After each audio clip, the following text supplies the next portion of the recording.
Welcome to our channel. నేను మీ నవీన్. రాజా సాబ్ సినిమాపై రోజుకొక కాంట్రవర్సీ తెరపైకి వస్తున్న వేళ అసలు ఆ కాంట్రవర్సీకి కారణం ఏంటి? కాంట్రవర్సీకి గురయ్యే అంశాలు సినిమాలో ఏమైనా ఉన్నాయా? లేదా ప్రత్యేకించి కావాలనే పనిగట్టుకొని ఆ సినిమాపై హీరోపై లేదా హీరోయిన్పై ట్రోల్స్ చేస్తున్నారనే విషయం అంతా మాట్లాడడానికి సినీ అనలిస్ట్ శ్రవణ్ గారు ఉన్నారు. సార్తో మాట్లాడారు. నమస్తే అండి. నమస్తే. ప్రస్తుతం రాజా సాబ్ విషయంలో ప్రభాస్ గారి పైన రకరకాల రూమర్లు నడుస్తున్నాయి. వాళ్ళు ఇష్టారీతిన ఇష్టం వచ్చినట్టు మాట్లాడుతూ ఉన్నారు. సో కారణం ఏంటండి? ఎందుకని ఇవన్నీ? ప్రభాస్ గారి మీద ఒక ప్రధానంగా రెండు, పెళ్లి విషయంలో ఒకటి, ఈ మధ్య కాలంలో రెండవది ఏమిటంటే ఏదో ఆరోగ్య విషయంలో చాలా ట్రోల్ చేస్తుంటారు. అయిపోయింది కదండి అనుష్క గారితో రీసెంట్గా.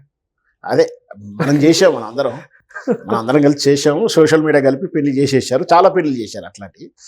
సరే, అవి సరదాగా తీసుకున్నాడు ప్రభాస్ కూడా, అవన్నీ అయిపోయినాయి. కానీ ఇప్పుడు సినిమా గురించి వస్తున్నాయి. సినిమా రిలీజు, సినిమా టాపిక్ మీద వచ్చేటప్పుడు రూమర్స్ ఈ మధ్యకాలంలో గత 3-4 సంవత్సరాల నుంచి సినిమా స్టార్ట్ అయిన కాడి నుంచి, లేదా సినిమా ప్రమోషన్ ప్రారంభమైన కాడి నుంచి, సినిమా రిలీజ్ దశలో అంటే ప్రీ ఈవెంట్ కానీ అట్లాంటివి కానీ, బెనిఫిట్ షో టైంలో, ఆ తర్వాత విడుదల కాగానే ఇట్లా 4 రకరకాలమైనటువంటి ట్రోలింగ్స్ ఎక్కువైంది సోషల్ మీడియాలో. అభిమానులని పేరు చెప్పుకొని రకరకాలమైనటువంటి తన అభిమాని కాని నటుల సినిమాలని పనిగట్టుకొని విమర్శించడం. వీళ్ళతో పాటు నేను ఎప్పుడు చెప్తుంటాను, పని పాటలను బేవార్స్ అవారా బ్యాచ్ ఒకటి ఉంది, ఆకతాయి బ్యాచ్.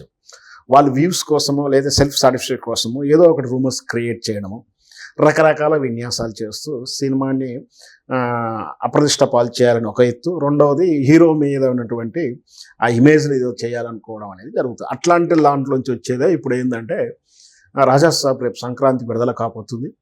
ఆ సినిమా మీద నిన్నగాక మన పాట కూడా రిలీజ్ అయింది. బ్రహ్మాండమైనటువంటి వ్యూస్ వస్తూనే ఉన్నాయి. ట్రైలర్స్ ఇంకా రాలేదు, వస్తుండొచ్చు. అయితే ఇప్పుడు ఏంటి టాపిక్ అంటే, ఆ సినిమా బజ్ క్రియేట్ అవ్వట్లేదు, టికెట్ల డిమాండ్ వస్తలేదు. గతంలో అయితే చాలా వచ్చేది, సినిమా ఓపెనింగ్ కన్నా ముందే బాగా క్రేజ్ ఉంది. కల్కి, సలారు ఇట్లాంటి అన్ని చిత్రాలు బాగా బజ్ ఉంది, డిమాండ్ ఉంది. యూఎస్ నుంచి చూసుకున్న బుక్ మై షోలో టికెట్ల బుకింగ్ విషయంలో చూసిన క్రేజ్ ఉంది. సినిమా కన్నా ముందు ఎప్పుడెప్పుడు అన్నట్టుగా ఉండేది. అంటే అక్కడ వాస్తవానికి ఇక్కడ ఏంటంటే సలార్ విషయంలో తీసుకున్నా, కల్కి విషయంలో తీసుకున్నా, ఆ తర్వాత ఈ చిత్రంతో తీసుకున్నా, వాంటింగ్లీ సినిమా డైరెక్టర్ కానీ ప్రమోషన్ కానీ దాన్ని ఎక్కువ కేర్ చేయలే. వాస్తవానికి రాజమౌళి గారు చేసేంత కేర్ అయితే వీళ్ళు చేయలేదు. రాజమౌళి గారు ప్రతి అడుగు, ప్రతి మొదటి క్షణం నుంచి చివరి క్షణం వరకు, ఫస్ట్ ఫ్రేమ్ నుంచి చివరి ఫ్రేమ్ వరకు, జక్కన్న గారు కొబ్బరికాయ కొట్టిన కాడి నుంచి జనరల్గా సినిమా ఆఖరు షూటింగ్ రోజు ఏమంటారు, బూడిద గుమ్మరికాయ కొట్టాడంటారు. అంతవరకు వాళ్ళు చూసుకుంటారు. అనుకట్ జక్కన్న గారు అట్లా కాదు. ఎడిటింగ్ తర్వాత ప్రమోషన్ ప్యాకేజ్, ప్రమోషన్ తర్వాత రిటర్న్ వచ్చేటువంటి కలెక్షన్లు, రిటర్న్ వచ్చిన తర్వాత మళ్ళీ అది సినిమా ఈ ప్యాకేజ్ అంతా అయిపోయిన తర్వాత దాన్ని అవార్డు స్థాయిలో తీసుకెళ్ళడానికి ఆస్కార్ లెవెల్కి పోయి ఏ విధంగా చేశాడో చూసాం. ప్రతిది కూడా అప్ టు ఎయిట్ ఆయన రాజమౌళి గారు చేస్తారు. అట్లా చేసినటువంటి డైరెక్టర్లే కాదు ఈ కల్కి కానీ అతను వచ్చే డైరెక్టర్. అయినా కూడా సినిమా ఓపెనింగ్కు లేదా ఫస్ట్ షోకి కానీ, ప్రీమియర్ షోకి కానీ, ఈవెంట్స్, ఆడియో ఫంక్షన్లు, ఈవెంట్లో కూడా విపరీతమైనటువంటి జనం అన్నీ ఉన్నాయి.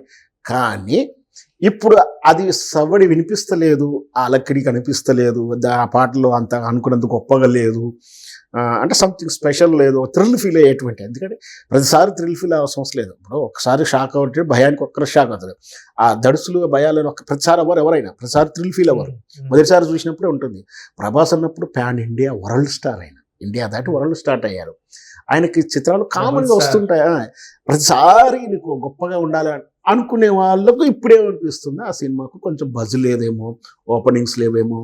రేపు అందులో ఏంటంటే రేపు సంక్రాంతికి పెద్ద స్టార్ల సినిమాలు, చిరంజీవి గారి సినిమా ఉంది, మన శివశంకర వరప్రసాద్ సినిమా ఉంది. అట్లాంటి పెద్ద స్టార్ మధ్యలో మన వాస్తవానికి అయితే నిజంగా చెప్పాలంటే ప్రభాస్ గారు వరల్డ్ స్థాయి ఫ్యాన్స్. అందుకని ఇప్పుడు బాలీవుడ్లో కూడా ఇప్పుడు కంపేర్ చేసినప్పుడు బాలీవుడ్ సైలెంట్గా ఉంది, బాలీవుడ్ నుంచి పెద్దగా బజ్ వినిపిస్తలేదు, మన తెలుగు వాళ్ళు ఏదో ఉంది అన్న టైప్లో మాట్లాడుతున్నారు. కానీ అంతమంది multi star, super star, megastar cinema వీళ్ళందరి మధ్యలో బహుశా కొంచెం చర్చల్లో కానీ ఏదన్నా కొంచెం తగ్గుండొచ్చే. కానీ ప్రభాస్ క్రేజ్ అట్లాగే ఉంటుంది. ఆయన వరల్డ్ స్థాయిలో ఉన్నాడు, ఆయన వరల్డ్ స్థాయిలో ఉంటుంది. సినిమాలో కథనంలో కొంచెం ఏమైనా పొరపాటు ఉండడం అయినా కూడా సినిమా హిట్ అయితే తప్పనిసరి అవుతుంది. సో దాని గురించి కంగారు పడాల్సిన అవసరం లేదు. అంటే సినిమా స్టోరీ కన్నా కూడా ప్రత్యేకంగా ఎవరి ఇంట్రెస్ట్ తో వాళ్ళు మంచి చేయడం తెలుసుకోకుండా రాసే రాతలే అంటారా మీరు? ఖచ్చితంగా మెచ్యూరిటీ లేకుండా తను అనుకున్న ఫీలింగ్స్, ఇప్పుడు బజ్ లేదని ఆయన అనుకుంటున్నాడు. మరి అన్ని వెబ్సైట్లో, అన్ని ఛానల్స్, అన్ని సైట్లు అందరితో మాట్లాడేటోడు కాదు కదా ఆయన. అన్ని గురించి ఆయనకి ఏం తెలుసు అని ఊరకనే బజ్ లేదంటుంటారు, ఊరకనే ఏదో రాస్తూ ఉంటారు. అంటే వాళ్ళకి పూర్తిగా అవగాహన లేదు, నాలెడ్జ్ లేకుండా ఆయన చూడండి, ఆయన ఏదో ఒక కోణంలో చూసిన దాన్ని నిజం అనుకుని రాస్తుంటారు. వాటిని నమ్మాల్సిన అవసరం లేదు.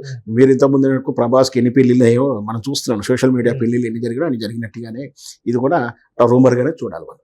ఓకే. అండ్ ఇంకొకటి అండి, హీరోయిన్ పైన జరుగుతున్న ఈ ట్రోలింగ్ ఏంటండి? సాంగ్ రిలీజ్కు చిత్ర యూనిట్ వైఫల్యం అని చెప్పొచ్చు ఒక రకంగా.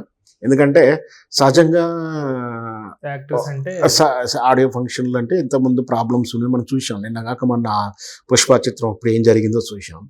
అట్లాంటి ఒక ప్రభాస్ లాంటి పెద్ద హీరోకు ఆల్రెడీ మాస్గా ఉండి, అంటే ఆల్రెడీ గ్యాదరింగ్ ఉండే ప్లేస్కి వెళ్ళి ఆయన ఈవెంట్ చేయాల్సిన అవసరం లేదు.